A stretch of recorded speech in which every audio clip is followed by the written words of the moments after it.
Hello and welcome to this episode of Interesting Lives of Ordinary People. And before I introduce you to our guest today, I want to say to you that if you enjoy this conversation, whether you're watching on YouTube or whether you're listening on your favorite podcast platform, please would you consider liking, subscribing, and maybe even leaving us some feedback on what you really liked about this conversation.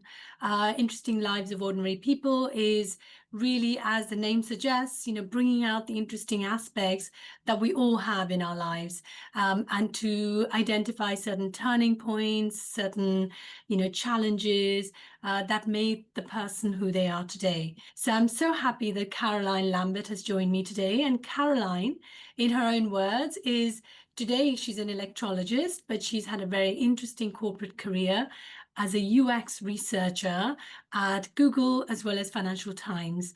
And we're going to talk a bit more about what UX research actually is, because I had to Google it. I didn't know what it was, but it's very interesting. And actually, having understood what that is, I'm even more curious to have this conversation. So welcome, Caroline. Thank you. Thank you for having me. So, Caroline, let's first begin with what is UX research? Can you tell us a bit more? Okay, well, essentially it's research, but it's about being curious about people, why they do what they do, and how they think. So you could apply that to absolutely anything, but the world that I was in was the Financial Times. So the Financial Times has been around over 100 years. It was a print product.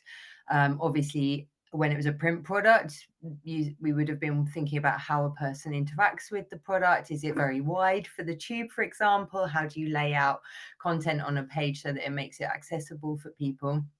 But as the world moved on and technology develops, then we had things like the iPad, and phones became more and more kind of integrated in the way that people read news. So then you have to think about, okay, how is a user going to experience this new way of consuming technology or content, and how best to make sure that they can see the information that we're trying to get over, or the FT was, because I'm not there anymore.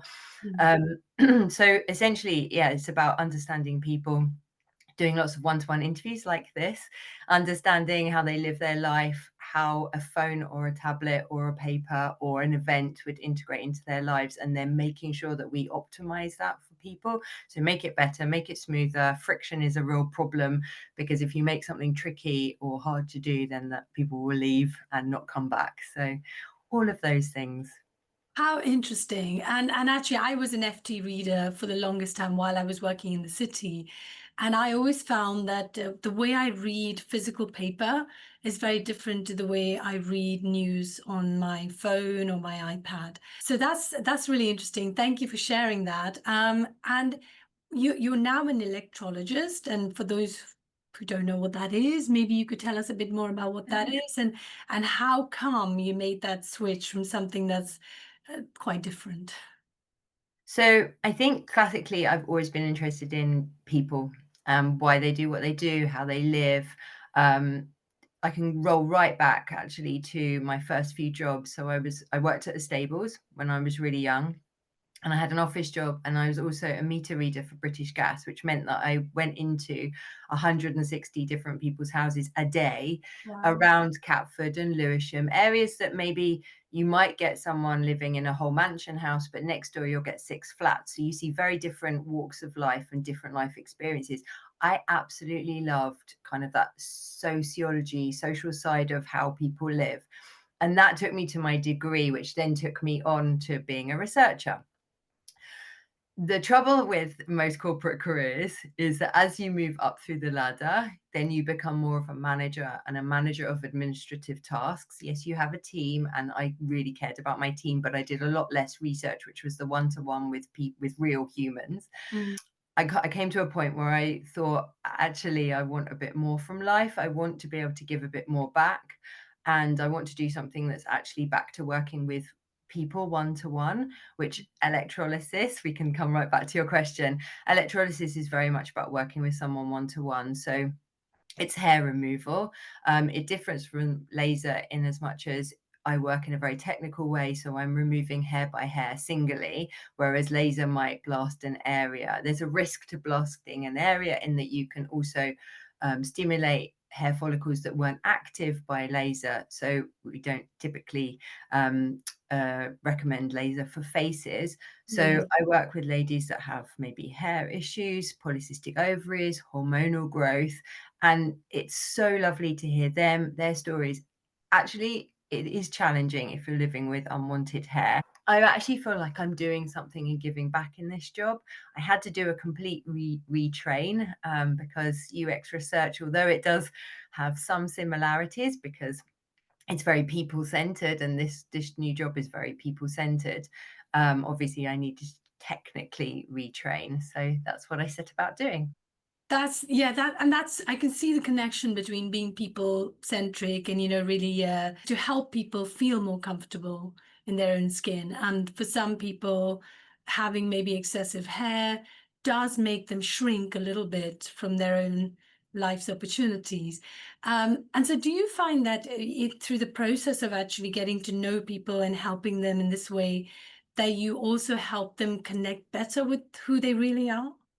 100%. So I think I've had lovely stories, and they can be as simple as much as, oh, I used to wear my hair down because it meant that I could kind of hide my face, but now I'm tying my hair up at work. And it's just like, yes, someone can just live how they want to live. They don't have to think or be concerned about something else, because we all would rather just be our authentic selves. But if our brain is half worrying about something else, it's really hard to just be who we are.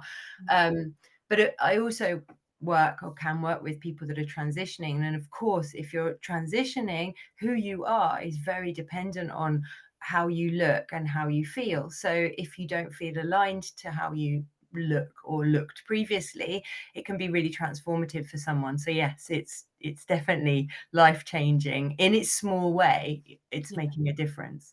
And that I think that's so key to remember that it's not just a vanity thing. It's not just something that maybe people who have a lot of money can do. It genuinely can help us experience life in a fuller way. And so tell us a little bit about, was there a turning point that sort of made you flip from being in a corporate job where you were doing well and you had progressed to a managerial role, which you did say you didn't enjoy quite as much, but did something happen that made you think, well, I'm just going to do something completely different? Yeah, so well, I wrote on my introduction, I lost my mom, and I lost my mom in the COVID time. So I think when you just to give you a bit of background, so she was diagnosed during COVID. I took her to A&E, and they did some brain scans, and they sadly found that she already had a number of tumors in her brain. Mm. Obviously, because of COVID, I hadn't seen her for 3 months. That was the first time I saw her for the 3 months of the first lockdown. Was because she was feeling dizzy, and we went to A&E together, and it was all that strange time when you're all wearing masks, and it's a bit weird to be in a waiting room with lots of people at a hospital because you haven't been in the presence of many people at all. And then to get the news of that she had actually got multiple brain tumors was horrible. And because it was COVID, she had to move straight to palliative care, really, because she'd passed the point of treatment. So she had literally 6 months to live. And at that point, when someone gives you that 6 months notice, you don't even have time to go and do your bucket list. You're kind of that's it, because unfortunately the brain tumors were affecting her left-hand side, and she was unable to like steadily do actual things. So you couldn't go and tick things off. Plus, we were dealing with COVID at the same time. So it wasn't like we had a world that you could go out and experience or jump on airplanes, and she wasn't fit enough for that. So with that in mind, I think that makes you really think about how precious life is, and that we only actually do get this one chance. And if you don't grab it and do some things that you really feel that you've got a reason to wake up in the morning, then you might as well take it, because this is the one chance. So the reality is I was very lucky to have that Google job. Very few people will leave Google because it's such an amazing place and prestigious company that everyone wants to work for. But I had kind of a feeling of I wanted to do something more meaningful. Yeah. Yes, I'm so sorry to hear about your mother. And I think it's the finality of it, isn't it? And the fact that it was COVID time, I can only imagine how hard it was for all of you. Um, And so how soon after that did you then, so was the idea brewing in your mind that, I need to do something different? Because I'm curious to know the process from Mm. being at Google to becoming in or training as an electrologist. I was actually still at the Financial Times when my mum passed away. So I was really busy kind of setting up my team, dealing with COVID actually, because that meant that we had to work in a new way, mostly from home. So we didn't get to have the office interactions that you would normally have. And I was recruiting. We'd had quite a big expansion plan. So I was very busy doing that. And I was always searching for something around that because of my mum, the experience of my mum. I've always been looking for something around health and fitness. So I was looking at various health apps, and when the job at Google came up, so Google is enormous, right? So there's any number of areas within Google you could go and work. There's I was less interested in the Google than I was to go and work at Fitbit, which is their health and fitness brand. And that's where I went to become a researcher, because in my way, that was me giving back or getting closer to the world of health and fitness. So that was the thing that made me give up the FT. And I had 23 years experience there. So it's a big thing to leave a company that you've really established yourself in. But I knew I wanted to do something different, and I wanted it to be around health and fitness. So I went to Google to do the health and fitness thing. But the reality is it's a 150,000 strong organization. I was way further away from the research side that I thought I would be closer to in terms of helping people live more healthier lives, get fitter, more well. It wasn't that type of job. So I think I did that for a period, had my teams, loved the experience, but then knew this wasn't quite the step that I'd been looking for to get closer to people, health and wellness, and electrolysis. It's a very niche job, but it's very close to people, but it's quite technical still. And I do like technology, and I enjoy kind of I have a very cool machine, and I'm working in a very technical way. So it kind of aligns with my enjoyment of technology to do something really positive, which is where UX research is very similar. It's an app to bring into people's lives. So, in terms of the actual user's experience, can you just talk about this a little bit? Because there might be people who are listening who are thinking about, which one to go for. So, I think it'd be really helpful for them to know. Yeah, well, I'm not a specialist in laser, but I did go to a laser clinic because I wanted to understand more about how laser works so that I could be better informed about working with electrolysis. I have the wrong hair type, number one, for laser, because I'm fair haired on light skin, which laser doesn't work for that because it uses the pigmentation of the hair to direct the laser down into the skin or the root in order to destroy it. Electrolysis is different. So I work with a very swanky machine, and it's a needle. It's one hair by one hair. So I wear the glasses that look like the dental or the kind of surgeon's glasses, and I look at somebody's face under a light, and then I'm deciding which are the hairs. So I'm discriminating which ones are the ones that that person's feeling self-conscious about, so the coarse ones or the ones that have a bit of a bend or are longer than others. And I'm trying to leave the ones that are like the vellus hair, the ones that we need for insulation, protection, that help us feel and sense what's going on our face. We need those hairs. So I'm trying to discriminate between those two types and Okay, help that person. Go on. can I just ask you that? So that's something new I've never heard before. So there's different kinds of hair. There's good hair and well, I didn't say bad hair, but maybe hair that is more dispensable. So Yeah. can you tell us what the difference is and how do we know which one's which? Yeah, so vellus hair is that kind of very peach fuzz hair. So it's naturally occurring on our skin, and it's there for a reason. Like, it stands up when we're cold, or if we're excited, it'll prickle. But this is what our bodies need for kind of stimulation. It's also for insulation and protection. So it's good. That's good hair. Now, in today's age, some people are taking that vellus hair off because they want that smooth skin for makeup application. There is a concern with that, because then you get into a cycle of when you shave it all off, it comes back kind of, and you get everything at the same length. Whereas when your skin is left naturally, it's in a natural, your hairs are in a natural growth cycle. some are growing, some are resting. It's all very, it's not been tampered with. Now, Yeah. electrolysis, what I'm typically doing is looking for those, if somebody's come in and they have dark, coarse, or prickly hairs, sometimes through hormonal changes, menopause, or polycystic ovaries, or just some hairs that pop up. Now, it can be from the quite dense all the way through to, maybe just 10 that are bothering someone. But I'm trying to make sure that what I'm doing is removing the ones that we want to remove, not like waxing, threading, or shaving, where you would take all the hairs off and you can't tell which ones you're actually removing. And in Yeah. that way, you can be kind of interfering with what's naturally there. So I love electrolysis for that, because I'm being really careful about what I'm working with. Yes. And in that way, you can be quite technical. If you wanted to shape someone's eyebrows, you could, because you're just taking one hair by one hair, and you can really Yes. make a shape there.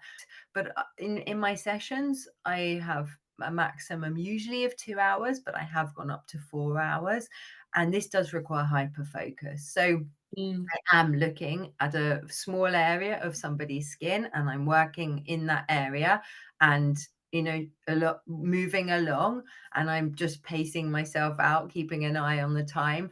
So, but it does, I am in work hours for two hours, focusing on them straight. Then I give them a beautiful aftercare routine where they can actually relax and rest, and the music is playing, and I do a galvanic treatment on them, which is beautiful and amazing, and takes down any redness or inflammation that might have happened through the electrolysis process. Um, I think, having worked in Google and the FT, where you're on a lot of calls and you're hyper focused for many hours a day, and Google was like that, where you might be on many, many, many hours of calls, I can do a 2 hour session without really flinching. It's quite tiring, and you wouldn't want to do it back to back every day, but you get very, I don't know if you've heard like flow, you get very in flow, where you're doing a task that is challenging enough to not be hard.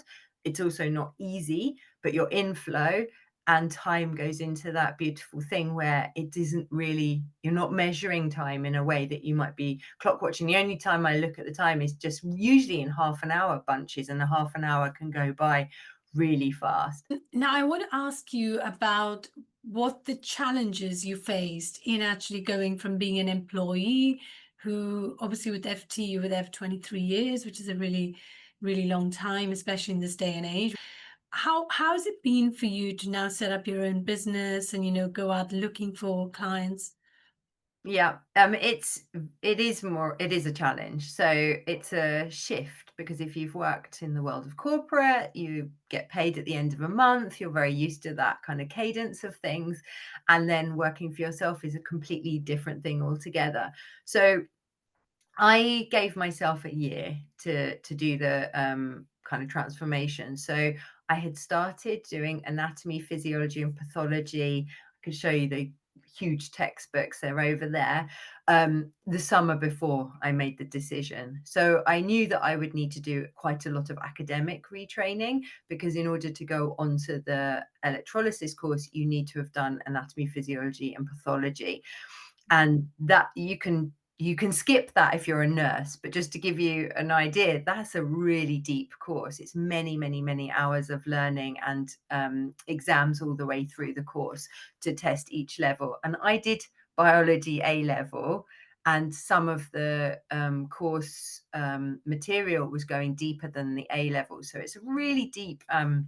And I was trying to do that alongside the corporate job, because I would need it in order then to go on and do the next level of training.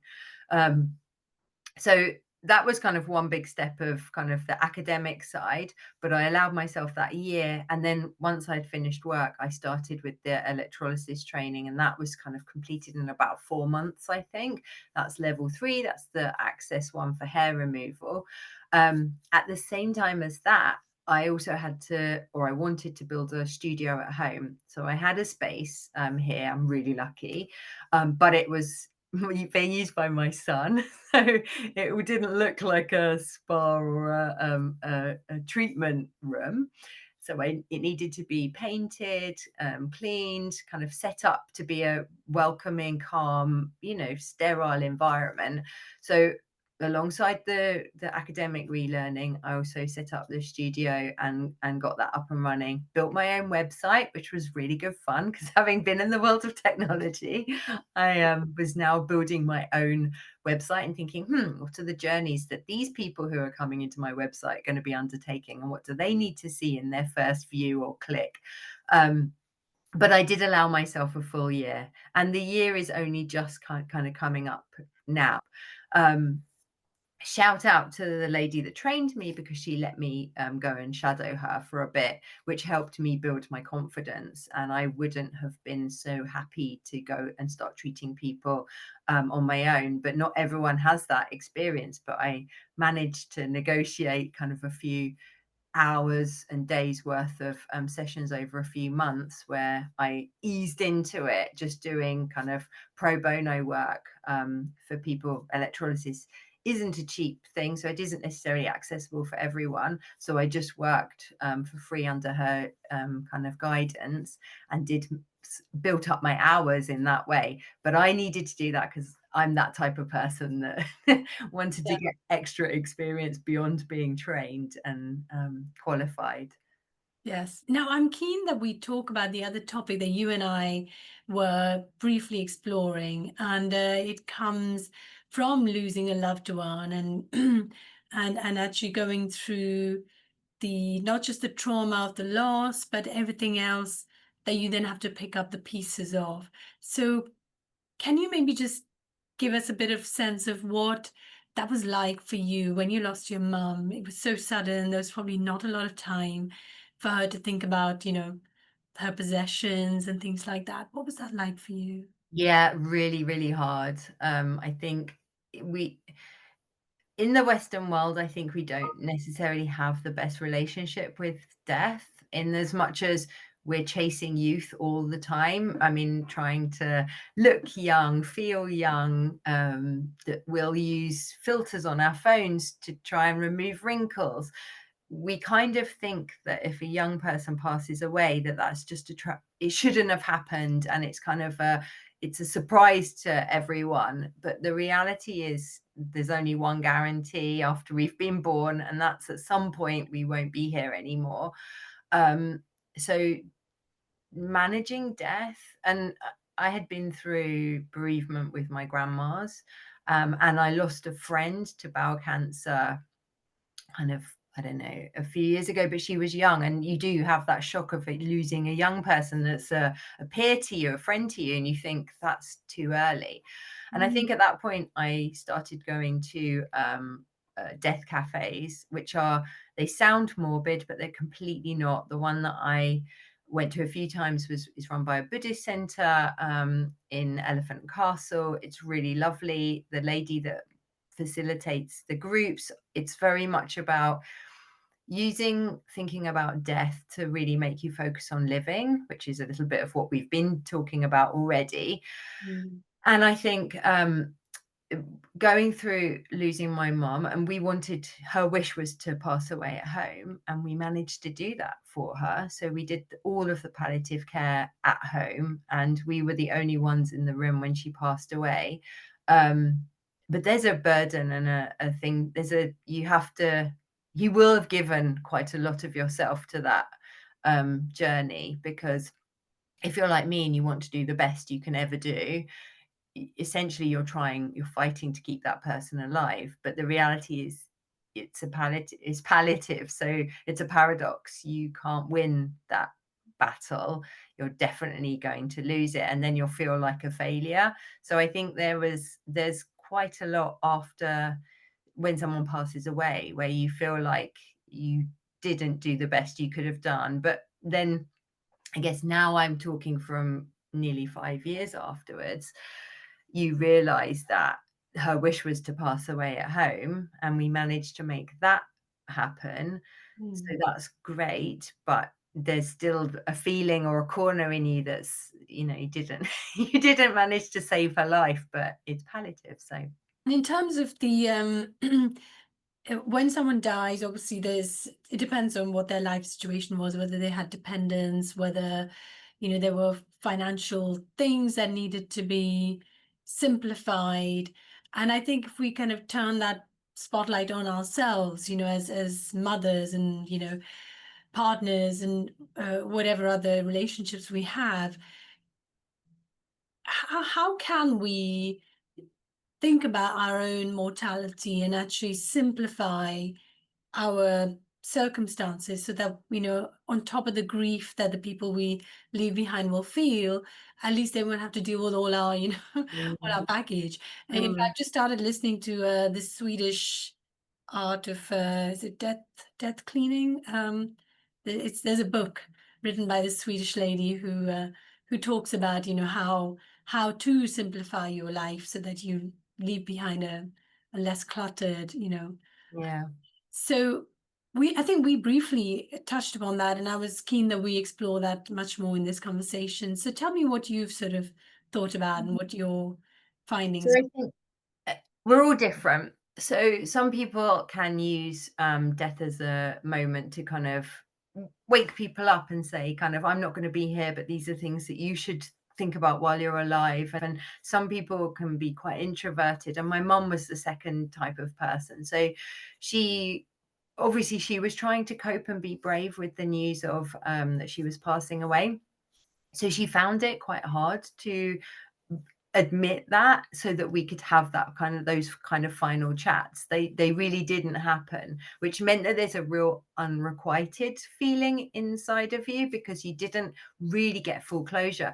You're kind of trying to pretend for the sake of that person that everything's okay and that you're doing the best for them and that it'll all be okay tomorrow, but it's actually never going to be okay tomorrow. And I found that really hard, but that's how she needed to do it because that's her personality type. Different people, different experiences. And I've read quite a few books because I'm really interested in this topic. And I've read some books, and different people have different ways of dealing with it. And some are very outward looking, and my mom wasn't that way inclined. So I think from my perspective, that really solidified okay, if I was to be given 6 months now, I would be really happy that I'd made some changes in my life and I was doing something authentic. So that's a great thing. So I wouldn't have to regret that I didn't do the things that I wanted to do. But Mm. equally, what should happen in kind of on my death journey and what we have birth plans when we give birth and we write down what we would ideally like to happen. And we all know, or people that have given birth, that they maybe go out the window because that's health and people's bodies are different and we can have the ideal and but the best thing about having a birthing plan is that you at least express what you did want. So if someone, a midwife, was reading it, they could get an idea of who you are as a person. So I did the same kind of quite soon after my mom passed away. And when it was quite raw, I wrote for myself what my death plan would be. And thinking about kind of how I'd want people to treat me or how I would want to be looked after and what would be maybe important to me. Um, and I think this is a really good thing to do. Now, it's not the financial side of things because I do also think that you should have a document where you've got everything written down or your bank account numbers that gets released on your desk. So to make it easy, the financial side, and ideally your house is in order and all of that thing. This was more about that kind of how to treat me in the moment of my death. And I wrote it and I have shared it with quite a few people who have either gone through parental bereavement and have said similar things so that they could think about them. And a friend of mine that runs a women's group, she's going to do it as one of her next sessions, like talking about kind of a death journey so that people can it's not to be dark or sad. It's actually because it makes you think about what's important and what's precious. And she was going to tie that to people's values and see how they wrote theirs. And I think like we're all unique and different. Everyone's death journey or the things that matter to them would shine through in the way that if you read, I'm sure, different people's birthing plans, they would read very differently. Yes, yes. And that's so powerful because it also makes us kind of, I suppose, often we take so little time to really stop and think about what am I really grateful for in my life today. And I think putting something like that together puts the spotlight on that, doesn't it? Yeah, And sort of almost like a life review of yeah. what have I really enjoyed. I think that brings me to a topic which is equally, or perhaps in some ways more important, is what happens if something happens to us that makes us unable to be, sort of say you're in a coma, or you're not dead, but you're not no longer able to make decisions for yourself or even communicate. And in fact, my previous podcast conversation was with Sarah Woodfield, who's a financial advisor, and we talked a little bit about, the importance of having a lasting power of attorney. But in that, I also said, actually, it's one thing to appoint somebody, but it's another thing for them to know what it is you would have done for yourself had Mm. you not been able to make that. So people, everyone's different again, because some people can live in in a way that they can't move around, or and they're okay with it, but I think I would struggle. But it's a thing I should probably write down and make sure that that's front and center, so that no one else has to make difficult decisions Yeah. um, that they're trying to second guess. And if we've all played those games like at Christmas with our families, where it's the cards and you're trying to guess who would have said what answer, and you think, oh yes, definitely Caroline would have said X, Y, and Z because I know her so well, and then I actually reveal my answer and it's nothing like. It shows that we don't always know the inner workings of someone else's mind, because we're all individuals. Understanding what your values are and what makes you happy or what makes you tick, or the opposite, what you really don't like and would turn you off. These are important things, but we don't always know those before we start. So, having been a researcher and having worked with teams and having done lots of values workshops, I kind of have a good idea of myself. So, I didn't go through those frameworks before I wrote mine. Plus, I'd very recently gone through palliative care. So I kind of had quite an obvious plan that I wanted to write out. But I think for other people, if you're starting from kind of the scratch, then it's about understanding yourself. Who are you? What's important to you? How do you want or would like to be treated by other people? What's important, because knowing whether you're an extrovert or an introvert could be very different. How carers show up for you or how your family show up, you're Yeah. very vulnerable at that time. If you understand those things, that will help you write a better plan for how you want your passing, which could be just a very short period of weeks, or could be a very long period over a terminal illness. But how do you want? And I loved what you said about we should review these things. Um, Semi regularly. It shouldn't be an onerous task. It should just be like a tap on the shoulder and say, hey, is this still appropriate, or something changed in your life that would change how you feel about it? Yes.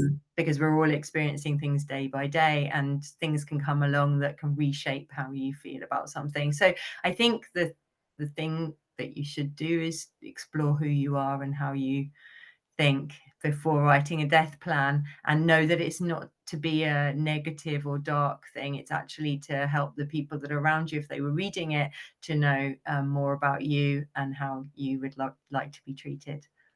And it's such an important point that even the people who've known us all of our lives often don't know aspects of us, because it's there's a twofold thing. Is one is that, oh, I already know them, so I don't need to be curious, because I know that's my mom, I know her so well. Or it could be that you've already made up your mind about who they are because you knew them at a certain point in their lives.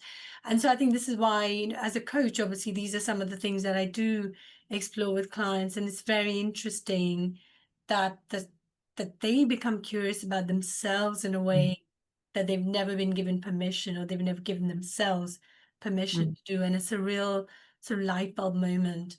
I love that. And maybe let's talk about how we can create something like this for mm. people, make it fun, and make it light, and make it sort of affirmative, rather than something that's morbid and scary. Definitely. I think that's the way to approach things. I think fear-based, doing something out of fear is always a more difficult kind of thing to get.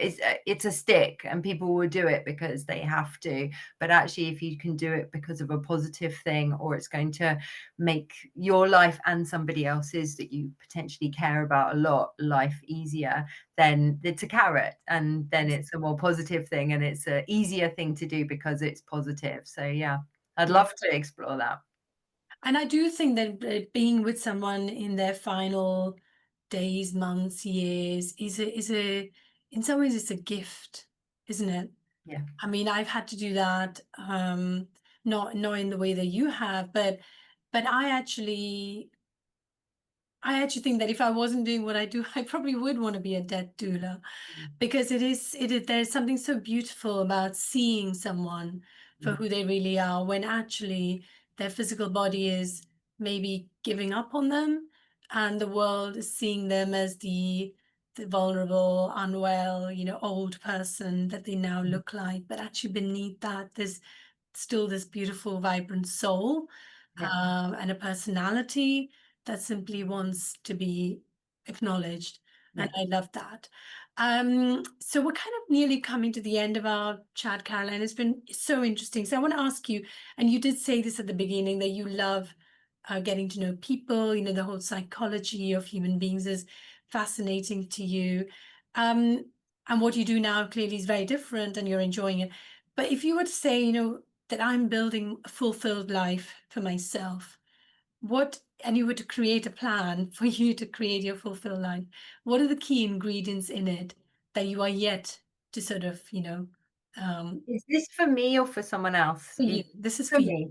Yeah. Okay, so I think I would love to see my business thriving. So I would like to build up a client base that means that I don't have to worry. Obviously, I'm still quite new, so I have those concerns about needing more clients to be kind of a healthy, vibrant business. So I would love to know or be able to say at the end of my life, I did great work in the world of UX research. I managed people and I loved what I did.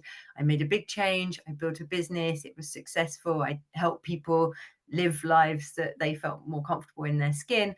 Brilliant. But I think there's still more for me in terms of, I think I really love that one-to-one, and I think after we've been talking and I've done some, I've been in St. Christopher's Hospice and I've been with not my mom we did at home, but Mhm. I've since then spent time with people that are passing away, and that you can bring for somebody whatever they need really. And this goes back to that thing about reading a person that's not necessarily telling you. Some people need a bit of upbeat and you bring a music box in and you talk about things, music that they've loved listening to, and you play some old tracks that were from, I don't know, the 1980s or the 1990s or whenever, and you just give someone an escape for an hour or so. Or you actually sit with them and listen to them talk and share things that they need to say that they maybe wouldn't want to say to their nearest and dearest, and you're just a sponge to hear. I think I want to build a successful business. Obviously, let's take for granted that I want my friends, family, and everyone else to thrive and be good. But if I'm taking myself out of that for them, I would also like to give time to the kind of the either the people that are passing away, volunteering at a hospice, or doing something around kind of the death journey. I don't know what that is because I also did care for my grandmas with dementia. I know that the dementia journey is very difficult, and in some ways, you lose the person that you were with or you knew before you've actually lost them. And there's another kind of bereavement process that happens around dementia and dementia kind of progression that is also, I did two grandmas with it and was very close to them. There's something in that, but I haven't quite worked out what that is yet. So I'm kind of on my own journey, but it's definitely something I keep coming back to, kind of what can I do in that area that would help maybe even more people. I'm back to the one-to-one right now, but then maybe there's something else I could do that would help more people en masse, but potentially around kind of easing that journey towards death, which we will all face in one way or another. Love that. And if someone was listening and they wanted to contact you to come and maybe have a conversation about, I know that you do more than just electrolysis, you do facials and things like that as well. So it doesn't have to just be purely hair removal. Is that right? Yes, yes, I do. I do. Can you just briefly talk about what are the other things that you do and how people can find you, please? Yeah. So, well, my website is called electroglowstudio.com. So, that's hyphened, electro hyphen glow hyphen studio. Um, so I would love people to come that way. I have a brilliant electrolysis machine, but it offers galvanic facials, which is something that I think was done in the past. You don't often hear this anymore, but you use the same current and a metal roller to help the skin absorb the products that you're using. And I really only like to use green or natural products. So Electro Glow is where the name came from. Sounds amazing. I think I'm going to book myself an appointment straight away. Thank you so much, Caroline. It's been great to have you here, and we've talked about so many varied things, and I've learned so many new things about, UX research and vellus hair and all that kind of stuff. And looking forward to continuing this conversation, and hopefully we can, yeah, we can do that, and bring some more light into people's lives by just making them more aware of what it is they really want. Brilliant. No, thank you for having me. It's been really good.